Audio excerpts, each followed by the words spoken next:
डचों के बाद जो भारत आए वो कौन थे भैया? ब्रिटिश।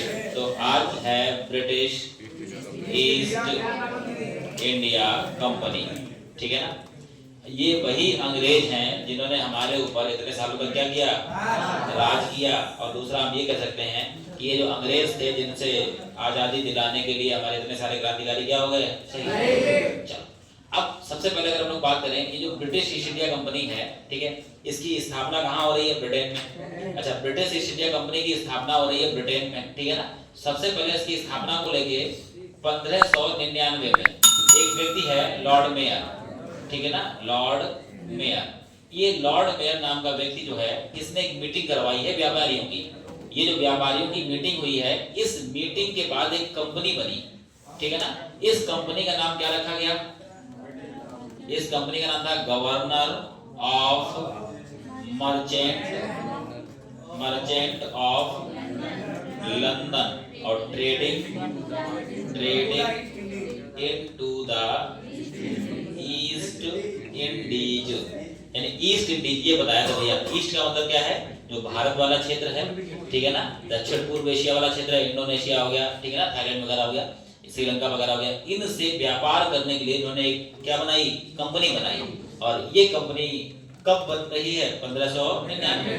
1599 बनने के बाद इसकी स्थापना जो होती है वो भैया होती है 31 दिसंबर 1600, ठीक है ना। 31 दिसंबर 1600 को ब्रिटिश ईस्ट इंडिया कंपनी की स्थापना हुई। और स्थापना कैसे हुई? तो ब्रिटेन की महारानी कौन है? एलिजाबेथ प्रथम। ये ब्रिटेन की महारानी जो एलिजाबेथ प्रथम है, इन्होंने इस पर क्या किए हैं? हस्ताक्षर किए हैं। और 15 वर्षों का क्या दिया है? एकाधिकार दिया है। क्या दिया है? 15 वर्षों का एकाधिकार दिया है। अच्छा, 15 वर्षों का जो एकाधिकार इसे मिला है, ठीक है ना, तो ये कहा गया कि अब 15 वर्षों तक ब्रिटेन वाले क्षेत्र से कोई दूसरी कंपनी भारत या ईस्ट की तरफ व्यापार करने नहीं जाएगी, ठीक है। एकाधिकार क्या बोलेंगे? मोनोपोली कर लो, ठीक है ना। ये सब कुछ जो भी जितना व्यापार होगा सब कौन करेगा? ब्रिटिश ईस्ट इंडिया कंपनी करेगी। इसके बाद भैया ये जो ब्रिटिश ईस्ट इंडिया कंपनी है, इसके संस्थापक कौन है? George White. और दूसरे कौन है? John Watts. ये इसके क्या हैं? संस्थापक हैं, ठीक है। अच्छा, पढ़ा है डच ईस्ट इंडिया कंपनी जो थी, इसके बोर्ड ऑफ डायरेक्टर में कितने लोग थे? और इसके बोर्ड ऑफ डायरेक्टर में कितने लोग हैं? 24 लोग हैं। कितने लोग हैं? 24। अच्छा, ये जो कंपनी है इसको एकाधिकार मिला है कितने वर्षों का? 15। और डचों को एकाधिकार कितना मिला था? 21 वर्षों। कितना मिला था? 21 वर्षों का मिला था। अब ये कंपनी बनने के बाद 1601 में ये जो व्यापार करने कहाँ पहुंचे? इंडोनेशिया पहुंचे। कहाँ पहुंचे? इंडोनेशिया पहुंचे, ठीक है ना। अब इंडोनेशिया पहुंच के अपना व्यापार प्रारंभ किया। और जब भारत की बात आती है तो भारत में सबसे पहले 1608 में कौन आया है? Captain Hawkins. ये जो कैप्टन हॉकिंस है, ये व्यापार करने भारत आया और भारत में ये कहाँ पहुंचा? सूरत पहुंचा। सूरत कहाँ है साहब? गुजरात में है। सूरत कहाँ है? गुजरात में। अब थोड़ी सी बात करते हैं, साल कौन सा है ये? 1608, ठीक है ना। अब 1608 में कौन आ रहा है? Captain Hawkins. कौन आ रहा है? Captain Hawkins. ये 1608 में जो कैप्टन हॉकिंस आ रहा है, तो भारत में इस समय क्या चल रहा है? अब भारत में इस समय क्या चल रहा है? सबसे पहले तो भैया साल कौन सा है? 1608। और यहाँ कौन सा है? 1600। तो भारत में इस समय चल रहा है भैया, कौन चल रहा है? मुगल। कौन चल रहे हैं? मुगल काल है, मुगल सल्तनत है। तो भारत में क्या है? मुगल सल्तनत। अच्छा, मुगल सल्तनत की स्थापना हुई थी 1526 में। अच्छा, मुगल सल्तनत की स्थापना 1526 में हुई थी, ठीक है ना। अब 1526 के बाद 1526 में कौन आया? बाबर, ठीक है। बाबर 30 में चला गया, ठीक है ना। इसके बाद कौन आया? हुमायूं। हुमायूं जो था ये भाई साहब 55 तक लगा रहा, बीच में शेरशाह सूरी आया था, ठीक है ना। हुमायूं का लड़का कौन है? अकबर। हुमायूं का कौन है? अकबर। अकबर जो है ये 56 से लेकर ये बवाले अकबर नहीं है, ठीक है। अच्छा, ये जो अकबर है ये मरे कब है? 1600। बस अब पढ़ो बच्चा 1605 में। अब ध्यान समझना, जब दो प्रश्न हैं। पहला प्रश्न क्या है, जब ब्रिटिश ईस्ट इंडिया कंपनी की स्थापना हुई, कब स्थापना हुई? 1600। उस समय भारत में कौन बैठा है? अकबर, ठीक है ना। जब ये 1608 में आए, अकबर लड़का कौन है? जहांगीर। तो इस समय भारत में कौन बैठा है? जहांगीर, ठीक है। अच्छा, अब बताया तुमने भी तो दो डब्बे लाए हो। अब बस अब सुनना भैया, 1608 में कौन है? जहांगीर। अच्छा, जहांगीर जो है ये किसका पालक है? अकबर का। ये जो कैप्टन हॉकिंस जब चला है, कहां से? ब्रिटेन से भारत आने के लिए, तो ये भाषा जो चिट्ठी लेके आया है अपने राजा की, राजा का नाम क्या है? जेम्स प्रथम, ठीक है ना। जेम्स प्रथम की जो चिट्ठी लेके आया गया है, वो चिट्ठी किसके नाम की है? अकबर के नाम की है। यानी कि व्यापार के लिए परमिशन लेने के लिए जो पत्र लेके आए हैं कैप्टन हॉकिंस महोदय, ये पत्र किसके नाम का है? अकबर के नाम का है। जिस जहाजी बेड़े से ये भारत आया है, उस जहाज का नाम क्या है? हेक्टर। उस जहाज का नाम क्या है? हेक्टर जहाज से ये भारत आया है, ठीक है। अच्छा, भारत आने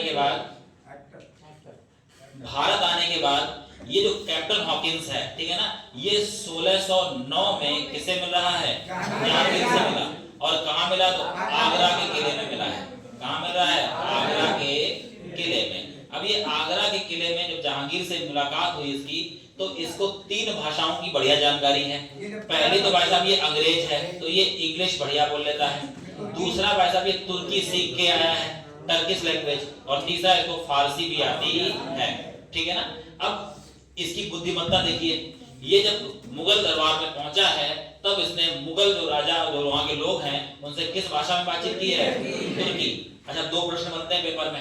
पहला प्रश्न है कि ये जो कौन है? मुगलों की मातृभाषा क्या है? तो मातृभाषा क्या है? तुर्की। मुगलों की मदर टंग लैंग्वेज क्या है? टर्किश। लेकिन मुगलों की ऑफिशियल लैंग्वेज क्या है? फारसी। अकबर ने राजभाषा क्या बनाई थी? फारसी बनाई थी, ठीक है ना। या ऐसे समझ लो कि दिल्ली सल्तनत से ही जो ऑफिशियल लैंग्वेज है वो क्या थी? फारसी थी, ठीक है ना। अब फारसी थी, फारसी के बाद अगर बात करें कौन आ गया दिल्ली के बाद? मुगल। इनकी भी लैंग्वेज क्या है? फारसी है। अच्छा, ये जो आया था तुर्कमेनिस्तान से, कौन आया था? बाबर। तो इनकी मदर टंग लैंग्वेज क्या है? तुर्की। अच्छा, ये उस तरह की बात है जैसे कि अगर आप आज की डेट में दक्षिण भारत जाओ, ठीक है ना, और दक्षिण भारत जैसे कि अगर आप जाओगे तो वहां आपको हिंदी बोलने वाले नहीं मिलेंगे, बहुत ढूंढने से मिलते हैं। अब आपको हिंदी बोलने वाले बहुत ढूंढने से मिलते हैं, तो समस्या क्या रहती है कि बस कोई अपना वाला दिख जाए, तो वहां अगर कोई हिंदी भाषी दिखता है तो मतलब ये लगता है बिल्कुल अपना वाला मिल गया, ठीक है। वहां अगर तुम आप रेडी वाले से बात करोगे ना, तो सीधा बोलता है I can't understood Hindi, please speak in English. वो जो भाषा जमीन पे ठेली लगाए बैठा है वो ये बोलता है, तो अंग्रेजी बताओ समझ लेंगे, एक बार हिंदी में नहीं आती, लेकिन उसने हिंदी में ये समझ लिया कि भाई साहब क्या कर रहे हो तुम, ठीक है ना। अच्छा, इसके बाद भैया ये किस भाषा में बातचीत किया? तुर्की भाषा में। जब ये तुर्की भाषा, जहांगीर को ये तो समझ में आया कि भाई साहब अपने क्षेत्र का कोई व्यक्ति है, लेकिन देखने में गोरा था। अब देखने में गोरा था मतलब गोरा मतलब क्या? अंग्रेज, ठीक है ना। ये जहांगीर से प्रभावित तो हुआ, किससे? कैप्टन हॉकिंस से। और प्रभावित होने के चक्कर में कैप्टन हॉकिंस को जहांगीर ने 400 मनसब दिए और इंग्लिश खान की उपाधि दी। ये उपाधियां जो हैं, ये उपाधियां किसे मिली हैं? कैप्टन हॉकिंस को। किसने दी हैं? जहांगीर ने। अच्छा, ये कब आ रहा है? 1608 1609 की कहानी है। इससे पहले अगर बात करें पुर्तगालियों की, तो भाई साहब पुर्तगाली भारत आए थे 1498 में। इनकी पहली फैक्ट्री लग गई थी 1503 में। अच्छा, ध्यान समझना, जो दुकान भाई साहब पहले से खुली है, और पहले से 1503 और 100 साल से ज्यादा से पहले से खुली है, यानी कि इन मुगलों का इन पुर्तगालियों से 100 साल पुराना संबंध है, ठीक है ना। अच्छा, अब नया कौन व्यक्ति आया है? अंग्रेज। अब अंग्रेज नए आए हैं और ये क्या चाहते हैं कि हमें कैसे न कैसे भी करके भारत में एक दुकान खोलने को मिल जाए, यानी कि व्यापार करने की अनुमति मिल जाए। अच्छा, अनुमति देने में राजा के ऊपर तो कोई सा प्रभाव नहीं है, राजा को टैक्स चाहिए, 4 कंपनी आएंगे, 4 से टैक्स वसूल लेंगे। लेकिन समस्या किसे क्रिएट हुई? पुर्तगालियों को। ये पुर्तगाली जो थे, ये भाई साहब मुगल दरबार में बैठा करते थे। अब मुगल दरबार में बैठते थे, मुगलों को टैक्स देते थे, मुगलों के लिए थोड़ा फ्रेंडशिप समझ लो, पैसा दे रहे हो। अब पैसा दे रहे हो तो पैसा, अब इनके दबाव के चलते इस जहांगीर ने व्यापारिक अधिकार देने से मना कर। लेकिन इस हॉकिंस में और इस जहांगीर में मित्रता हो गई। मित्रता काहे की है? फॉर्मल टॉकिंग की मित्रता है। बोला आओ, रुको, रहो, कोई रोक टोक नहीं, 3 साल तक तो रहा है, ठीक है ना। लेकिन क्या नहीं देंगे? व्यापारिक अधिकार नहीं देंगे, ठीक है ना। अच्छा, अब इनकी बात सुन लेते हैं। ये भारत में कितने साल तक रहा?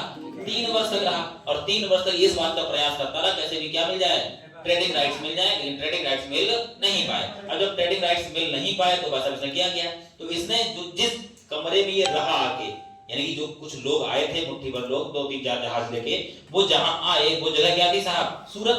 वो जगह क्या थी? सूरत। और सूरत में ही कह सकते हैं 1608 में ये जिस कमरे में रहते हैं उसको कभी कभी फैक्ट्री मान लेते हैं, लेकिन वास्तविकता ऐसी नहीं है। अच्छा, अब एक और फैक्ट्री शब्द सुन लो। ये जो फैक्ट्री शब्द है, ठीक है ना, इस फैक्ट्री का मतलब ऐसी फैक्ट्री नहीं है जहां पर कोई मशीनरी लगी है। इस फैक्ट्री का मतलब है ऐसा कोई कमरा जहां से ये अपना पूरा भारत से व्यापार करके लाते हैं और समुद्र के किनारे लाके उसे डंप कर लेते हैं और उसी कमरे से उठा के जहाज पे रखते हैं और लेके कहां ले जाते हैं? अपने देश चले जाते हैं। इस ऐसे कमरे को क्या बोला गया है? फैक्ट्री कहा गया। ऐसा स्थान जहां ये अपना सारा सामान डंप करते हैं उसे क्या बोला गया? फैक्ट्री कहा गया। पहले नॉर्मल तरीके से व्यापार था तो नॉर्मल कमरे में व्यापार होता था, फिर व्यापार बढ़ गया जब, तो उन्होंने अपनी जो फैक्ट्री थी उसे किले बंद कर लिया, फिर धीरे धीरे करके उसे वैसा चारों तरफ से मोटी मोटी दीवारों से ढक लिया, ठीक है ना। तो ऐसे करके इसको डेवलप करते गए। अच्छा, जो फैक्ट्री हम लोग आज पढ़ते हैं मेक इन इंडिया में, वो फैक्ट्री क्या है? वो फैक्ट्री है कच्चे माल से कुछ नया सामान बनाना। तो वो फैक्ट्री ये फैक्ट्री नहीं है। वो फैक्ट्रियां तो जो हमारे देश में चलती थी, हैंडलूम, हथकरघा, वो तो अंग्रेजों ने बिल्कुल क्या कर दिया? बर्बाद कर दिया, समाप्त कर दिया। यहाँ से कच्चा माल कहाँ ले गए? ब्रिटेन, और वहां जाके वैसा अपने यहाँ औद्योगिक करके इंडस्ट्रियलाइजेशन करके वहां से बना के और हमें को क्या कर दिया लगे? बेच दिया लगे। ये किसने किया? अंग्रेजों ने। अच्छा, अब कैप्टन हॉकिंस और जहांगीर में मित्रता हो गई, ये साथ साथ बैठ के पार्टी तो कर लेते हैं, लेकिन जब बात आती है व्यापारिक अधिकार दे दो तो भाई साहब किसके दबाव में? पुर्तगालियों के दबाव में सारी बात क्या हो जाती है? फेल हो जाती है। अब पुर्तगालियों के दबाव में जब सारी बात फेल हो जाती है तो समस्या क्रिएट होती है, ठीक है ना। अब 1612 में एक घटना घटी, कहां पे? सुवाली। अच्छा, सुवाली है कहां? ये सुवाली है गुजरात। ये गुजरात है, ये यहाँ पे सूरत पड़ेगा लगभग, ये खंबात की खाड़ी में सुवाली पड़ता है लगभग, ठीक है ना। इस सुवाली स्थान पर अरब सागर में खंबात की खाड़ी में पुर्तगाली सेना जो थी, इससे कौन लड़ लिया? अंग्रेज लड़ लिए। कौन लड़ लिए? अंग्रेज। अच्छा, पुर्तगालियों के पास जो जहाज थे पानी वाले वो बड़े बड़े थे, ठीक है ना। अंग्रेज अभी आए थे तो इनके जहाज उतने बड़े नहीं थे।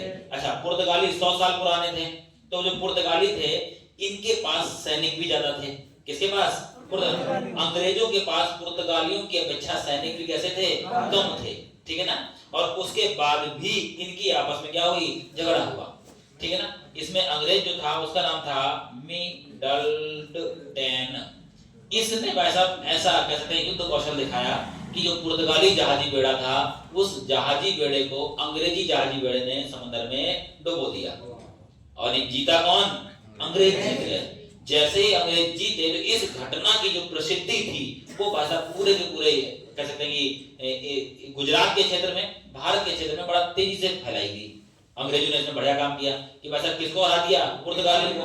पुर्तगाली कैसे थे? बहुत स्ट्रांग माने जाते थे, ठीक है ना। और अंग्रेजों ने पुर्तगालियों को क्या कर दिया? पराजित कर दिया। अब अंग्रेजों ने पुर्तगालियों को पराजित कर दिया, जहां समस्या शुरू हुई कि भाई साहब अब पुर्तगालियों की शक्ति क्षीण होने लगी है, ऐसा प्रचार किया गया, ठीक है ना। अब हीरो कौन बनने लगा? अंग्रेज। अच्छा, अब दूसरी बात थोड़ा पीछे चलते हैं। जब उत्तर भारत में कैप्टन हॉकिंस को परमिशन मिली नहीं फैक्ट्री लगाने की, तब तक ये कहां रहे हैं? सूरत में। फिर धीरे से ये दक्षिण भारत गए और 1611 में अंग्रेजों ने अपनी अस्थायी फैक्ट्री कहां लगाई है? मछलीपट्टनम में। कहां लगाई है? मछलीपट्टनम में लगाई है, आंध्र प्रदेश वाला है ये। इसके बाद भैया 1612 आ गया। 1612 में युद्ध हुआ। युद्ध कौन जीत गए? अंग्रेज। और युद्ध जीतने के बाद अब जहांगीर ने इन्हें कंपनी लगाने की परमिशन दी है, और कंपनी लगाने की जब परमिशन मिली तब भैया 1613 में, और 1613 में सूरत में अंग्रेजों ने पहले अपनी क्या लगाई? स्थायी फैक्ट्री स्थापित की, ठीक है ना। ये कब हो रही है स्थापित? 1613 में। तो अंग्रेजों ने अपनी पहली स्थायी फैक्ट्री कब बनाई है? 1613 में स्थापित की। इतने में कोई समस्या? अच्छा, इसके बाद भैया, इसके बाद आता है थॉमस रो। कौन आया? Thomas Roe. अच्छा, थॉमस रो भारत कब आया? थॉमस रो ये भैया भारत आया 1615 में, और ये भी किसका दूत बन के आया है? जेम्स प्रथम। ये ब्रिटेन के राजा हैं, ठीक है ना? ठीक है, प्रथम। अच्छा, अब दूसरा सुनना भैया, ये कैप्टन हॉकिंस को किसने भेजा है? जेम्स प्रथम ने भेजा था। अब ये जब भारत आया, कौन? Thomas Roe. ये भाई साहब भारत में एक आप शब्द पढ़ते हो जुगाड़, ये जुगाड़ लेके आया। अच्छा, जहांगीर जो है, इनकी पत्नी का नाम है, जिनकी सबसे अधिक बात मानता है, ये नूरजहां। कौन है इसकी पत्नी? नूरजहां। तो इसको ये समझ में आया कि चलती अधिक किसकी है? नूरजहां की। बादशाह कौन है? जहांगीर। ये इतनी पढ़ाई करके आया है, ठीक है ना? बोला हम जाके अगर ट्रेडिंग राइट मांगने जाएंगे या लेने जाएंगे तो हमें पूरी जानकारी होनी चाहिए। अच्छा, अब ये जो थॉमस रो भारत आया, थॉमस रो भारत आने के बाद इसने क्या किया कि सबसे पहले तो मिलने का प्लान बनाया। कैसे किससे मिलने को मिल जाए? नूरजहां से, ठीक है ना? एक किस्सा है छोटा सा, सुनिएगा। अब ये नूरजहां से मिलने के लिए इसने जहां से भी जुगाड़ लग सकती थी जुगाड़ लगाई। ये नूरजहां का महल है, वहां नूरजहां मिल सकती है, ठीक है ना? अब ये नूरजहां से मिलने गया, कौन? Captain Hawkins.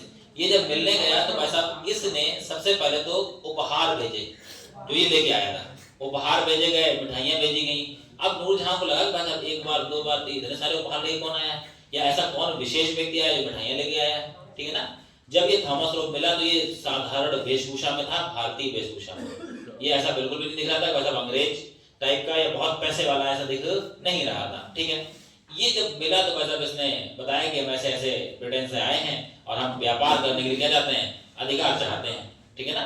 और अधिकार अगर मिल जाएगा तो हम आपको भी टैक्स देते रहेंगे। बोला ये तो अच्छी बात है, आप टैक्स दोगे हमें, ठीक है ना? और ये कहते हुए नूरजहां कहते ठीक है, उसमें कोई समस्या ही नहीं है। बोला समस्या तो नहीं है, लेकिन तुम्हारे जो पति देव हैं वो भाई साहब ट्रेडिंग राइट देने को तैयार नहीं है, ठीक है ना? फैक्ट्री तो हमने लड़ बढ़ के कैसे भी क्या कर ली, स्थापित कर ली, लेकिन अब राइट नहीं कर रहा। तो अब नूरजहां ने कहा ठीक है, शाम को खाने पे मिलने दो। अब खाने पे भाई साहब जैसे ही नूरजहां से कौन मिला? जहांगीर। इन्होंने बताया कि आया है गोरा सा आदमी, बहुत अच्छा व्यक्ति था, ये बाहर लेके आया है, ठीक है ना? और दुकान ही तो खोलेगा इतनी सी, इतने बड़े राज्य में इतनी सी दुकान खोल के हमारा क्या ही कर लेगा, और जो व्यापार करेगा उसका टैक्स देगा, ठीक है ना? तो जहांगीर पहले तो बोलता है कि ऐसे ऐसे समस्या है, ठीक है ना? और बाद में जहांगीर क्या कर देता है? राइट दे देता है। तो ट्रेडिंग राइट दिलवाने वाला कौन है? थॉमस रो, ठीक है? तो एक तो ये बात हो गई। ये भी कितने साल तक रहा भारत में? 3 साल। ये कितने साल तक रहा है? 3 साल तक भारत में रहा, ठीक है? इसमें कोई समस्या? अच्छा, ये तो थे कौन? Thomas Roe. इसके बाद भैया ये जब पहले वो राजा था उसकी नहीं सुनती थी, अब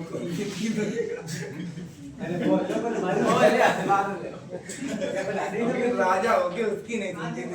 और इनका ये कहना है कि जब ये राजा है तो इसकी पत्नी उसकी नहीं सुन रही, इसकी नहीं सुन रही है, तो इन्हें समस्याएं भविष्य की ज्यादा दिख रही हैं। आप समझ गए? आप देखो भैया, ये थॉमस रो कब था? 1615 में। और ये कब तक रहा भैया? 1618 तक रहा, ठीक है? इसके बाद भैया इन अंग्रेजों ने मसालों के साथ साथ रेशम, नील और सोना का व्यापार किया। क्या किया? रेशम, नील और सोना, ठीक है ना? इसका व्यापार भी चालू कर दिया, ठीक है? अच्छा, विस्फोटक वाला सोना है ये, ठीक है ना? अच्छा, अब इनका जो नील वो है जो कपड़ों में लगता है, रेशम से कपड़े बनते हैं, वो वाला रेशम है, ठीक है ना? रेशम कीट पालन सर्वाधिक किसको होता है? सहतूत के पेड़ पर। और रेशम कीट पालन क्या कहलाता है? सेरीकल्चर, ठीक है? चलो, नील विद्रोह, ये नील के बारे में हम लोग अधिक कब पढ़ेंगे? जब पढ़ेंगे भारतीय राष्ट्रीय आंदोलन। अच्छा, अब थॉमस रो तो बेशक चला गया, ठीक है ना? व्यापार बढ़िया से प्रारंभ हो गया। इसके बाद भैया साल था 1620, और 1620 में इन अंग्रेजों ने एक जगह है अफ्रीका में, अंगोला, अंगोला को अपना उपनिवेश बना लिया और अंगोला पर क्या कर लिया? अधिकार कर लिया, ठीक है ना? सेंट हेलेना भी आएगा। इतने में कोई समस्या? अच्छा, अंगोला पे अधिकार किया गया, सीधी बात, अंग्रेज करते क्यों थे? कि अपना उपनिवेश स्थापित करवाएंगे, अपना सामान बेचेंगे और शोषण करेंगे। अंग्रेजों ने विश्व के लगभग 154 देशों पर क्या किया है? अधिकार किया है, ठीक है ना? ये इससे अधिक देशों पर अपना अधिकार किया है। ठीक है ना। अंगोला, अंगोला के पास है सेंट हेलेना द्वीप, और सेंट हेलेना द्वीप जो था ये किसने ले लिया? अंग्रेजों ने इस पर कब्जा कर लिया, अधिकार कर लिया और ब्रिटिश कॉलोनियां स्थापित की, और यहाँ से पहले तो व्यापार किया गया, बाद में पुर्तगाल कर लिया, मिला लिया अपने में, ठीक है। साल था 1639, साल है 1639। एक अंग्रेज अधिकारी है फ्रांसिस डे, कौन है ये? Francis day. अच्छा, 1639 में ये जो अंग्रेज अधिकारी फ्रांसिस डे है, इसने चंद्रगिरी के राजा से मद्रास को पट्टे पे ले लिया। क्या किया इसने भैया? चंद्रगिरी का राजा है जो, इससे क्या पट्टे पे लिया? मद्रास। आज का क्या है ये? चेन्नई। ये जब पट्टे तो किराए पे लिया गया, और यहाँ एक किलेबंद कोठी बनाई गई, इसे बोला गया सेंट फोर्ट जॉर्ज, ये कहा गया इसे। क्या बनाई इसने? यार किलेबंद कोठी बनाई। किसने बनाई है भैया? अंग्रेजों ने। और अंग्रेज है कौन? Francis day. ये बात कब की है? 1639 की है, ठीक है ना। यानी मद्रास वाले क्षेत्र में कौन है? तो कौन है? फ्रांसिस डे, यानी अंग्रेजों का प्रभुत्व स्थापित हो रहा है। इसके बाद भैया, इसके बाद साल है 1661। साल 1661 में ब्रिटेन का एक राजकुमार है। इस ब्रिटेन के राजकुमार का नाम है चार्ल्स द्वितीय।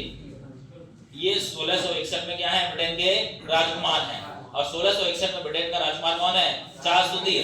और चार्ल्स द्वितीय जो है, इसका विवाह, इसकी शादी हो रही है पुर्तगाली राजकुमारी से। किससे हो रही है? पुर्तगाली राजकुमारी से।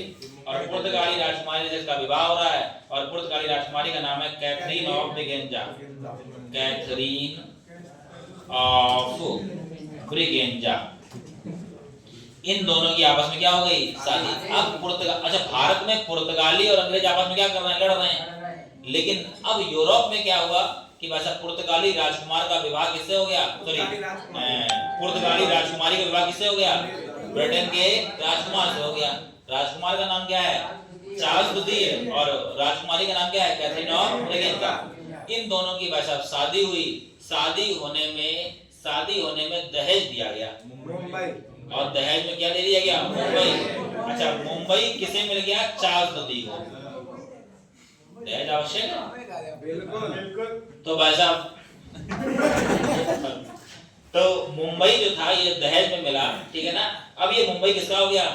चार्ल्स द्वितीय का। मुंबई किसका हो गया? चार्ल्स द्वितीय का।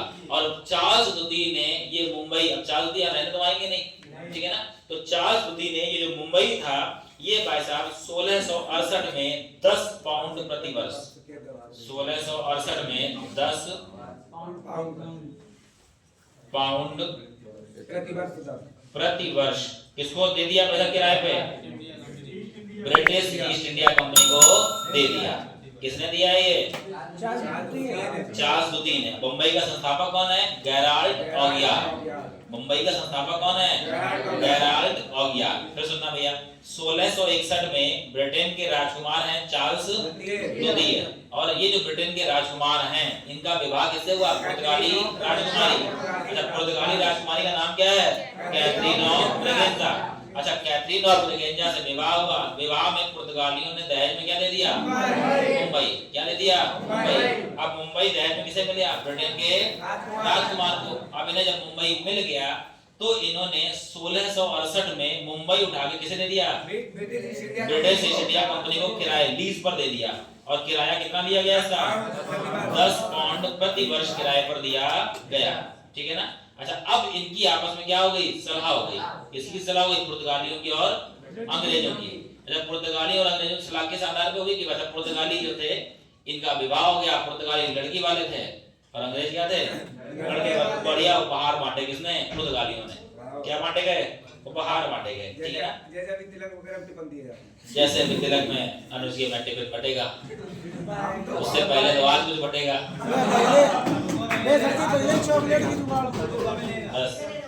अब शांत, अब आगे सुनिएगा भैया। अब साल है 1651। साल क्या है? 1651। भैया 1651 में जो बंगाल वाला क्षेत्र है, ठीक है ना, इस बंगाल वाले क्षेत्र पर कह सकते हैं कि ब्रिटिश ईस्ट इंडिया कंपनी को कुछ ट्रेडिंग राइट दिए गए, व्यापारिक अधिकार दिए गए, और ये कह दिया गया कि आपको 3000 रुपए एक 7 और 1 वर्ष में दे दो, प्रति वर्ष क्या दे दो, टैक्स दे दो, और इसके बाद आपसे कोई पैसा लिया नहीं जाएगा। यानी कि ये कब है साल 1651। तो 1651 में एक राइट मिल गया अंग्रेजों को कि पूरे के पूरे बंगाल, बिहार, उड़ीसा पूरा हो गया ये, इसमें आपको फ्री ट्रेड करने को मिलेगा, लेकिन साथ में क्या देना पड़ेगा, 3000 रुपए साल में कितनी बार देने पड़ेंगे, एक बार देने पड़ेंगे। तो बंगाल, बिहार, उड़ीसा में बढ़िया व्यापार कर सकते हो। इतने में कोई समस्या। इसके बाद भैया, इसके बाद आया औरंगजेब, साल था 1680, 80 81 कुछ भी कर लेना। अब कौन है, तो कौन है, औरंगजेब है। औरंगजेब ने भी ब्रिटिश ईस्ट इंडिया कंपनी को कुछ फरमान जारी करवाया। इसने ये कहा कि जो ब्रिटिश ईस्ट इंडिया कंपनी है, ठीक है ना, इससे जो ये व्यापार करेगी उसका 2.5% चुंगी वसूला जाएगा।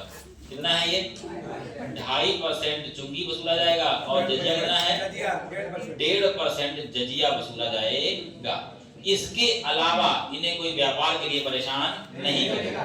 फिर सुनना क्या बोला, औरंगजेब ने ब्रिटिश ईस्ट इंडिया कंपनी को क्या फरमान दिया है कि भाई साहब आपसे 2.5% क्या है, चुंगी, और 1.5% जजिया वसूला जाएगा। इससे अतिरिक्त कोई अन्य टैक्स आपसे वसूला नहीं जाएगा, और कोई भी व्यक्ति यानी कोई भी राज्य का कर्मचारी ब्रिटिश ईस्ट इंडिया कंपनी से व्यापार जो चल रहा है उसमें बाधा नहीं डालेगा। बढ़िया व्यापार होने दो, कोई समस्या नहीं। केवल कितना देना पड़ेगा, 2.5% चुंगी और 1.5% क्या है, जजिया देना पड़ेगा, ठीक है ना। लेकिन अंग्रेज थे, ठीक है ना। इन अंग्रेजों ने क्या किया भाई साहब, साल था 1686, और एक जगह है क्या, हुगली, और हुगली कहाँ है, बंगाल में, और इस हुगली को इन अंग्रेजों ने, ब्रिटिश ईस्ट इंडिया कंपनी ने क्या कर लिया, लूट लिया, ठीक है ना। क्या कर लिया इन्होंने, लूट लिया। अब लूट लिया तो भाई साहब अब औरंगजेब इससे खिसिया गया, नाराज हो गया, और इसने सेना भेजी। जब इसने सेना भेजी तो इनको पता चला अंग्रेजों को कि सेना आ रही है, तो ये हुगली छोड़कर भाग गए। भागने के बाद फिर इन्होंने हाथ पैर जोड़े किसके, औरंगजेब के।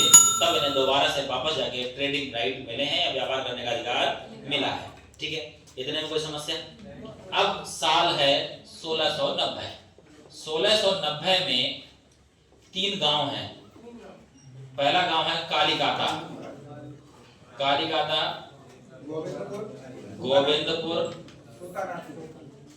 गोविंदपुरी और सूतानाती, ठीक है ना। ये जो 3 गांव थे, इन 3 गांव को मिलाकर एक शहर बनाया गया। इसका नाम क्या था, कोलकाता, यानी कलकत्ता की स्थापना की गई। इन 3 गांवों को मिला के कलकत्ता की क्या की गई, स्थापना की गई। कलकत्ता का संस्थापक कौन था, जॉब चार्नक संस्थापक। इसका संस्थापक कौन है, जॉब चार्नक, जॉब चार्नक नाम है इसका, ठीक है। अच्छा अभी बता, मुंबई का संस्थापक कौन है, गेराल्ड वॉगियार। अच्छा कोलकाता किसे किसे मिला के बनाया गया, कालिकाता, गोविंदपुरी और सूतानाती को मिला के बनाया गया, ठीक है। इतने में कोई समस्या। इसके बाद भैया, इसके बाद आता है 1717। 1707 में कौन मर गया, 1707 में कौन मर गया, औरंगजेब। कौन मर गया, औरंगजेब। ये इसकी मृत्यु कब हुई है, 1707 में। औरंगजेब की मृत्यु कब हुई है, 1707।